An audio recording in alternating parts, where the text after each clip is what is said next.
excerpt from the 1997 novel Infinite Jest by David Foster Wallace.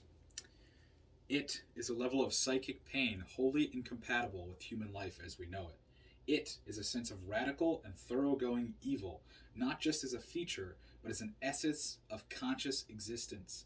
It is a self-poisoning that pervades the self and at the self's most elementary level.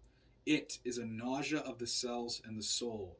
It is an unnumbed person in which the whole world is fully rich and animate and unmap-like, and also thoroughly painful and malignant and antagonistic to the self, which depressed self it billows on and coagulates around, and wraps in its black folds and absorbs into itself, so that an almost mystical unity is achieved with the world's every constituent of which means painful harm to the self. Its emotional character, the feeling Gompert describes it as, is probably the most indescribable excerpt as any sort of double bind in which any/all of the alternatives we associate with human agency, sitting or standing, doing or resting, speaking or keeping silent, living or dying, are not just unpleasant, but literally horrible. Ellipses.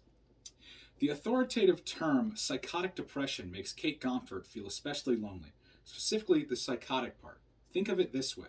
Two people are screaming in pain. One of them is being tortured with electric current. The other is not. The screamer who being tortured with electric current is not psychotic. Her screams are circumstantially appropriate.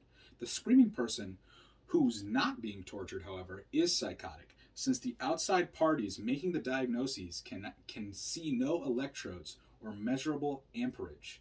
One of the least pleasant things about being psychotically depressed on a ward full of psychotically depressed patients is coming to see that none of them is really psychotic, that their screams are entirely appropriate to certain circumstances, part of which whose special charm is that they are undetectable by any outside party. Thus, the loneliness is a closed circuit. The current is both applied and received from within. The so-called psychotically depressed person who tries to kill herself doesn't do so out of the, quote, hopelessness or any abstract conviction that life's assets and debts do not square, and surely not because death seems suddenly appealing.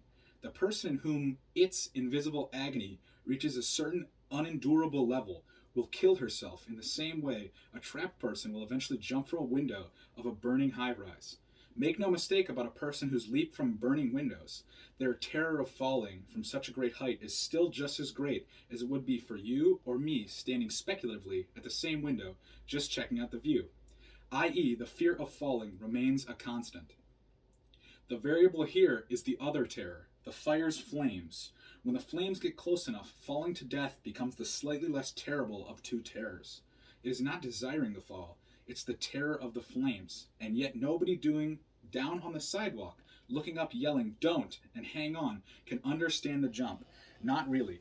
You have to personally been trapped and felt the flames to truly understand the terror way beyond falling.